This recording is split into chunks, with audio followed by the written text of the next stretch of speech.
Hey guys, Knife Tale here, bringing you a knife review of this knife. You may have seen it already on the channel. I've done some shorts and an unboxing on it. The Benchmade Barrage. This is, as are all Benchmades assist access lock knives? I mean, other than the fixed blades. I think they might be. Oh, come on, Benchmade. That's just boring. Do something a little different. This is a Tonto with an almost spear point. I really like the looks of this Tonto. In S90V, this is a limited, supposedly. In Velox scales, which is fancy fancy plastic. It's supposed to be extra chemical resistance, and I think a little tougher. Supposedly. I don't know. It feels good. It's got like an eggshell texture to it, so it's interesting. We have full liners on this one with a secondary lock that you just push down and push forward. It will lock the access bar in the open and closed position. Got a non-deep carry traditional Benchmade clip that personally I don't love. This one has a crap load of tension on it. Full backspacer. Full-size knife. This is probably a PVD. I don't think this is a DLC. There's no way this is a DLC. I know it's not a DLC, but it's probably a PVD. I wish for the prices Benchmade would do DLCs, but whatever. Stormtrooper kind of look. Let us make some comparisons before we... You know, I usually do specs, length and stuff first, but I'm going to follow it up after this time, mostly because I already got the mat out. And I just am zoning out, I guess. Woo! As you can see, the Benchmade Barrage is a full-size knife. Full/medium, small size, Conspirator, Elementum,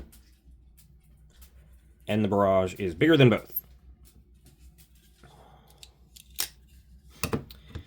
It is not the tallest knife when closed, but like I imagine Spyderco's beat it, but it definitely is tall. It's beaten the Conspirator by a little bit. This is a chunky knife. This is a harder, heavier duty knife than I guess probably some people know Benchmade for, considering the bug out's popularity and it's being lightweight and slicey focused and thin and minimalist. This is not that. This is thick. Thicker than the Conspirator, considerably so. It is contoured. I mean, it's contoured plastic, but it's contoured. This comes in at 648 thousandths. So yeah, it's over half an inch. It's a thicker knife. Blade stock is not actually that thick at 120 thousandths. And behind the edge, I have sharpened this knife. I had to. There is a reason for that. I will talk about it in a moment, but see if I can get behind the edge. It's like 15... I think I'm slipping down a little bit. It's like 15, 16 thousandths behind the edge, I think. Okay, that says 20. Why does that say 20? Okay, now you're gonna fight me. Of course you are. You bugger. Hold on a second, people.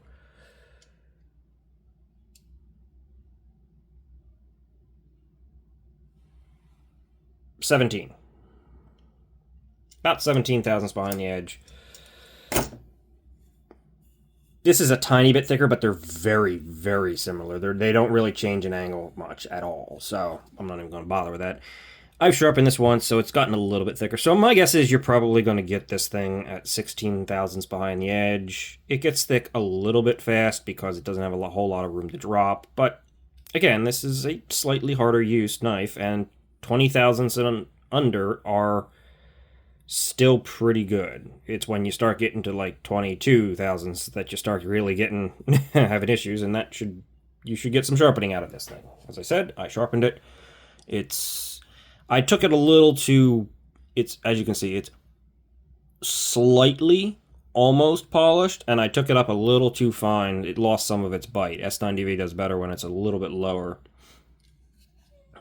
before, because it can lose its bite. But as you can see right there, it's got a little bit of a polish on it.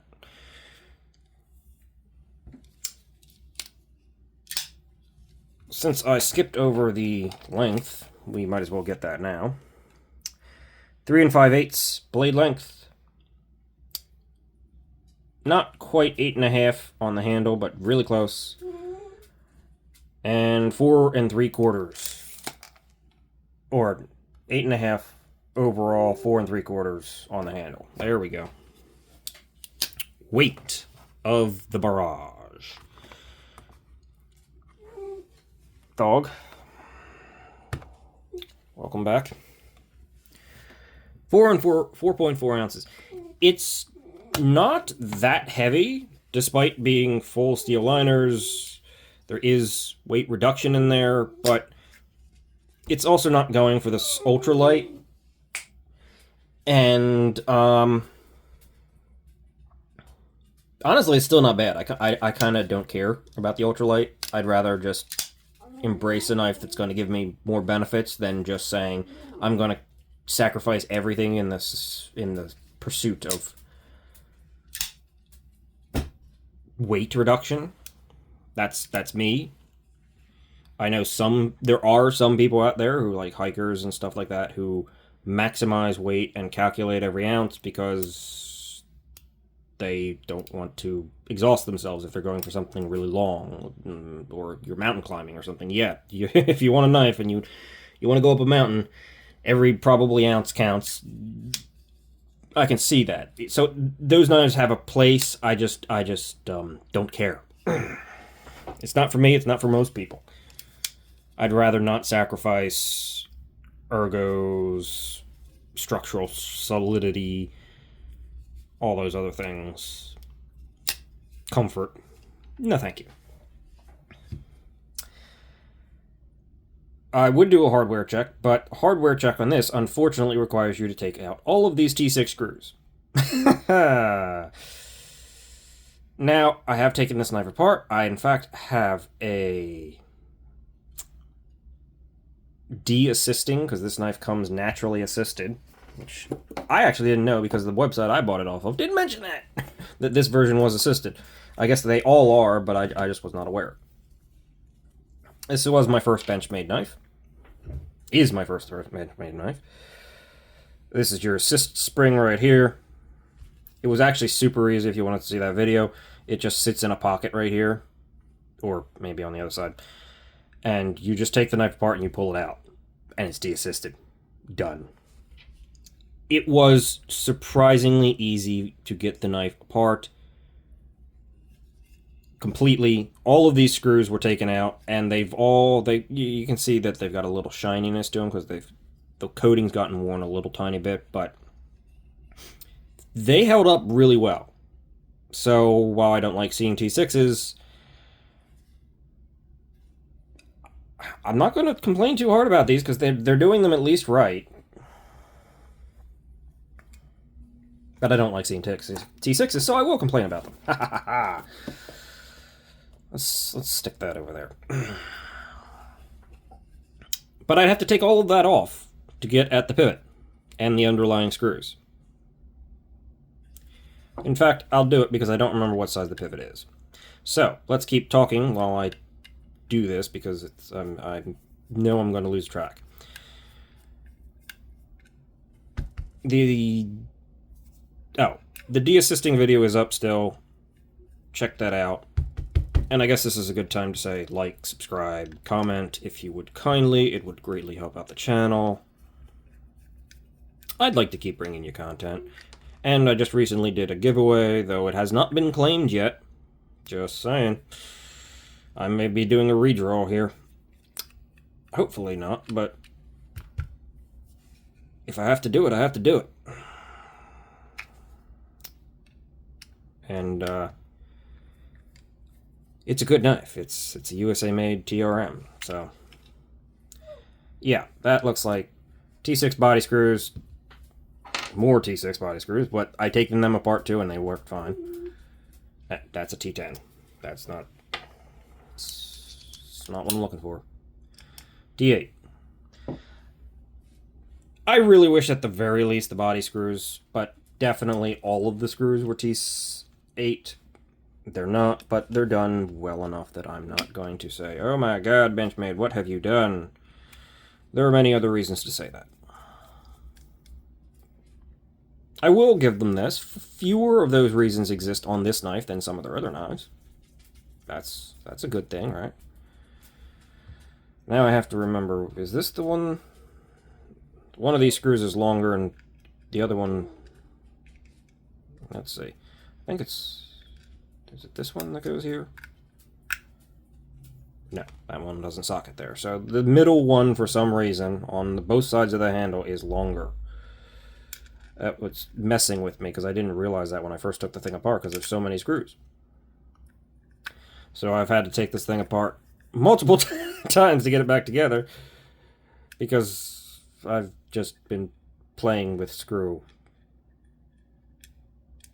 Okay. Just I don't know. don't touch that. Leave that alone. Okay. So, T8 pivot, T6 everything else. I don't like that, but bleh. Again, as you just saw, they've held up. So, credit where credit is due. What was this? Oh, that's right, that's right. That's one thing I noticed.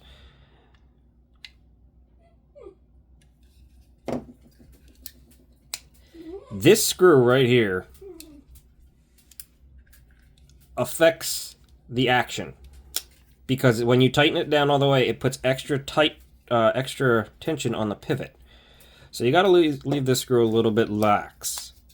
So you get, otherwise it really just does not want to move.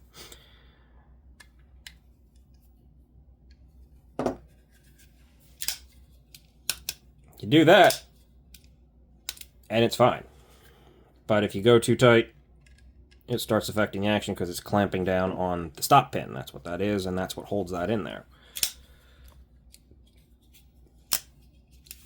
Hold on. Yeah, there we go.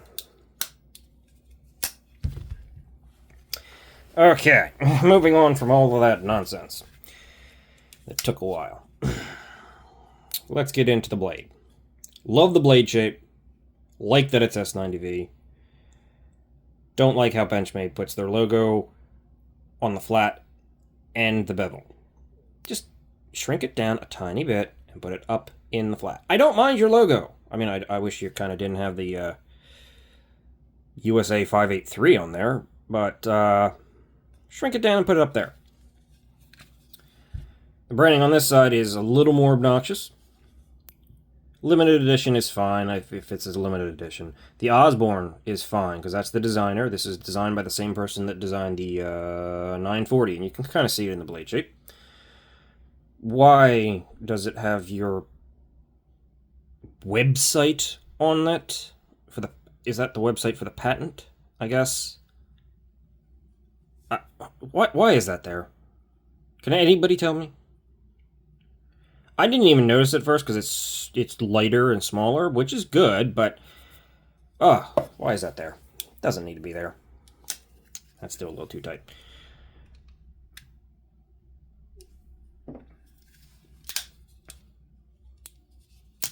Oh, now you're going to make me look like an idiot, because there we go.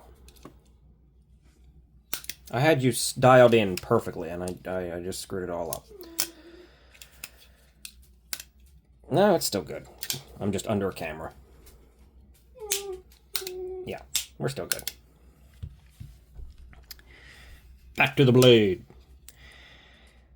First issue on this knife is the grind. As you can see, the grind... Dog! Oh my word! If you can hear this, he is crying. Just crying, and there is absolutely no reason for it. I'm sitting right here. It's not like I've entered another world. I'm petting you, for God's sakes. Ah, dog. As you can see, the grind's not supposed to be bad. And the plunge grind comes to just beyond the edge termination, so you should have gotten a couple sharpenings out of.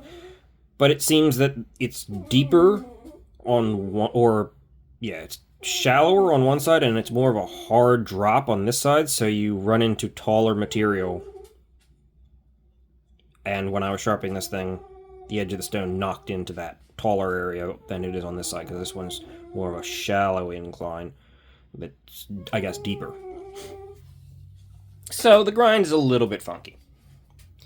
It's not too bad for a hard use knife. You can cut in a choil because that's where the blade actually stops. It's not really going to be a problem. It's just, yeah, that's something that could be addressed. Something else that could be addressed is, oh my god, a dog. Hold on. You know what? Hold on. Alright, the dog is literally in my arms now.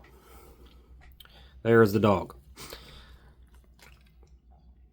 One thing that could have been addressed and should have been addressed and is pretty unacceptable, as this is the only knife that I've ever gotten that has this issue. There was a burr. That's why I sharpened this knife. There was a burr. It was not cutting well because there was a real burr. And it was on the edge of this knife and it was screwing everything up. And of course, not knowing exactly what edge angle this thing was already sharpened at, I couldn't just go in and say, I'm just going to remove this burr. I run the risk of removing the burr and rolling the edge or doing something if I do something a little too hard, especially considering the burr was big enough that I needed to use stones on it. That's a side note. I really wish companies would just give us the angles at which they sharpen their knives. Or even with each individual knife, what is the edge angle put on this knife? I know it's predominantly somewhere near like 20 degrees per side, but without knowing exactly, you can change things up pretty substantially. And if you're going in on a completely dull knife, that's not a big deal. But if you just need to touch something up, it's annoying. That's just a personal preference. Moving on once again to the handle. Handle is very comfortable. You've got these notches back here, which I didn't think were going to do anything, except they kind of do. You kind of get your two fingers here, and these two fingers kind of fall on this one. Not always exact, but you can sort of feel it, and even if they're not in there perfectly, it's comfortable, and it still provides a little bit of tactile traction. So does this, weirdly enough. This is actually letting me know what that dog knows. This is the plastic, but the texturing on it's quite nice. It is, if you really can see in there, can you tell on the white? Yeah, there we go. It's just textured, just lightly, and it's pleasant to the touch. And because it's a big, thick handle, it's super comfortable. There's no doubt about that. This is super comfortable, even with this clip, even with this point sticking up here, which I don't love. It's just comfortable. It works. There's no doubt about that. I have no complaints. The tension on the dang pocket clip, on the other hand, is a slightly different story. Hopefully that'll break in a little bit more as I continue to carry this knife, if I continue to carry this knife too very often. Full backspacer geared. I think that's plastic too. The only thing that's not plastic is this internal lock bar and possibly this. I'm not 100% sure. But the way this lock works is you press it down, you push it forward, and there's a bar of metal that is a curve. And you can kind of see it. Understand that I'm doing most of this blind now because there's a dog in my arms. Yeah, there it is. It's curved around, and it curves like this, and it just slides behind the lock bar when you push this forward because it pushes it down. It does work in both the open and closed position, which is nice, especially if you leave this knife assisted. It cannot go in your off in your pocket with that engaged. Or at least theoretically. I'm pretty sure it can't. Thumb studs they're fine. They're not the best thumb studs ever, but they have enough traction. They feel good. They're not uncomfortable. It is the pocket clip is mountable for left and right hand carry, which is good because everything else on this knife is ambidextrous.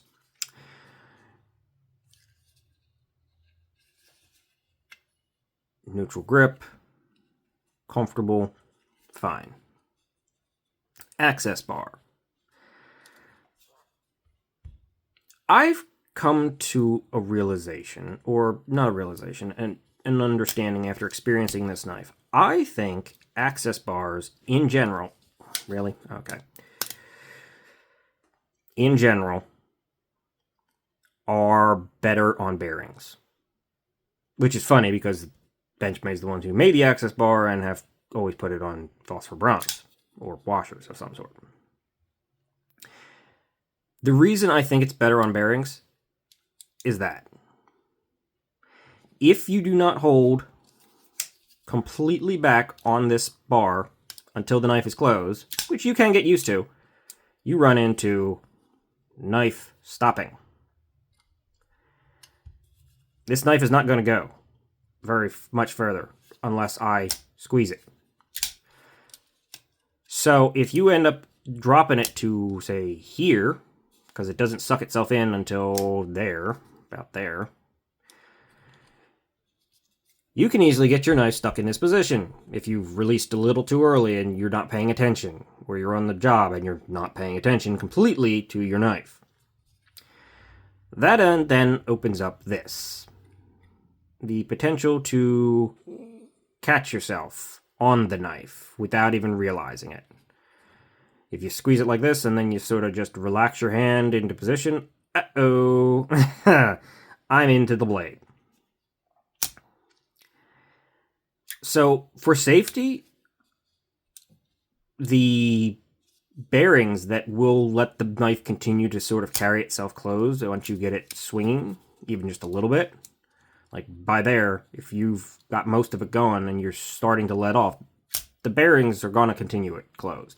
This one stops hard and creates potential issues. I think weirdly enough, safety-wise, bearings are much better for access bars or crossbars or whatever.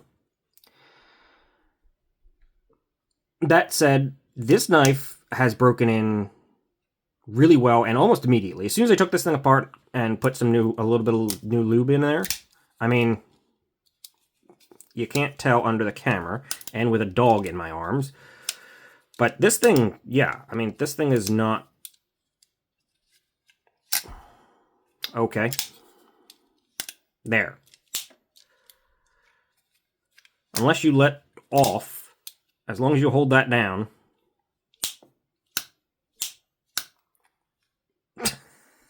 This is a mess.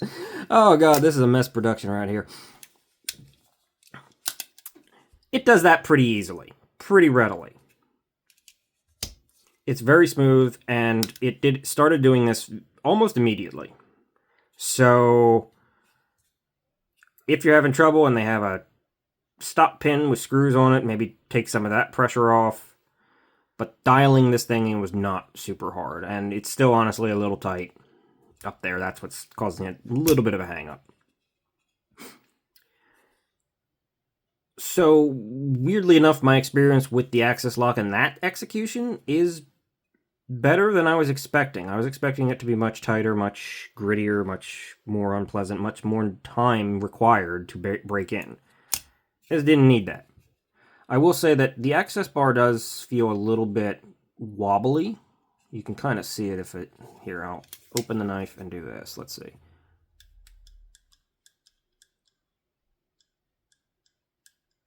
Yeah, you can kind of see it. It wobbles a little bit, and so it's not got the kind of pressure to hold it completely perfectly up there. It wiggles a little. And I noticed that sometimes that little bit of wiggle can introduce just a little bit of up and down play. I mean, super minor. A lot of knives with access bar locks have a tiniest hint of up and down play.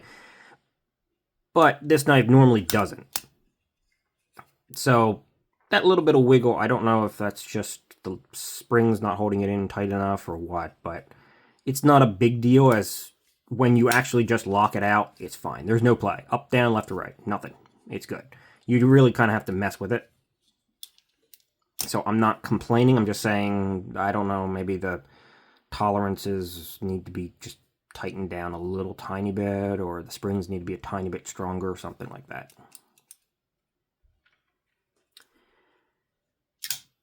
The only other real negative on this knife is that it is not centered. Not even close. The blade sits almost centered. It is very close to being almost centered. That's centered for the blade. The tip is still off center. The grind is the problem here. The blade is the problem here. The execution on the blade is where this knife is lacking. The burr, the plunge, the grind, that's what they need to work on, apparently. First experience with Benchmade. Other than that, I actually kind of like this knife more than I thought I was going to. I mean, it's very popular to bash on Benchmade, and they deserve it.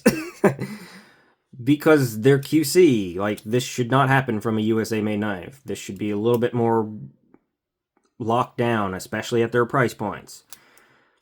Needs some improvement, and their price points need some improvement. But this particular one, I'm not actually upset about this particular knife. This was $200. I got it on sale for $150, but this was $200 in S90V USA made from Benchmade. That's a dog. Don't get too close to the knife. There. Lick to your heart's content. Yes, it's special plastic scales, but I mean, this is not that out of the realm of what Microtech is doing, and their, what do they call it? Whatever they call their crossbar thing. This is not all that far off, and probably just as well designed, probably better than well designed. I mean, I've had some issues with Microtechs, but what you're getting here is not completely out of that same realm. And their starter plastic handle ones are like 180. This is 200. And this is S90V, and it's almost certainly heat treated better than Microtech's M390 MK. Because that stuff is terrible. Every time I've seen that stuff tested, it's been coming in like 58, 59 at best. It's way too soft. This S90V, when I sharpened it, sharpened up well. It feels good. I just took it a little too high up on the polish. So this is possibly one of the more reasonably priced Benchmades. I mean, you're getting a lot more here than you are for the base model Benchmade bug out, and it's not that much more expensive. So, if they were to do more of this and improve their QC on the blade finishing, I would say Benchmade would be on to something. That is how you can improve and make everybody happy, Benchmade.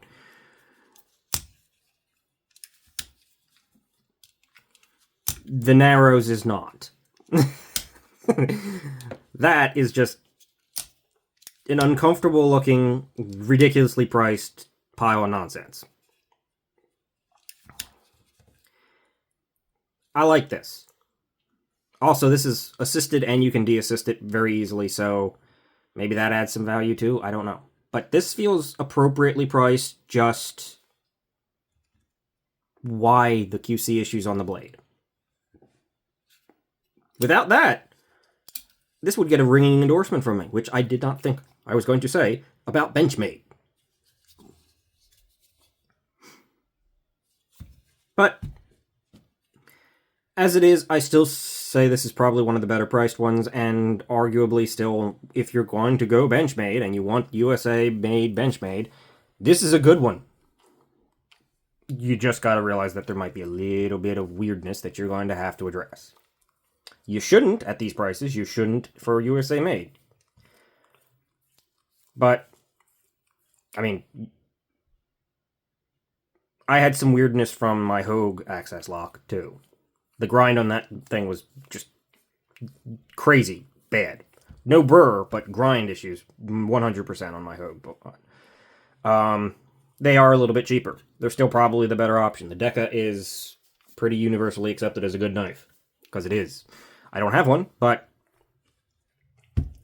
if you're looking for something bigger, if you're looking for something with a little bit more substance to it, this isn't bad. So, that's what all I have to say about this. It took a long time, but the dog made it take a long time. And talking about the peculiarities here and the taking the scales off, I added a bunch of time to this. So I'm going to end it now. I don't think anybody's going to watch the end, but if you do, like, subscribe, comment. Super helpful to the channel. I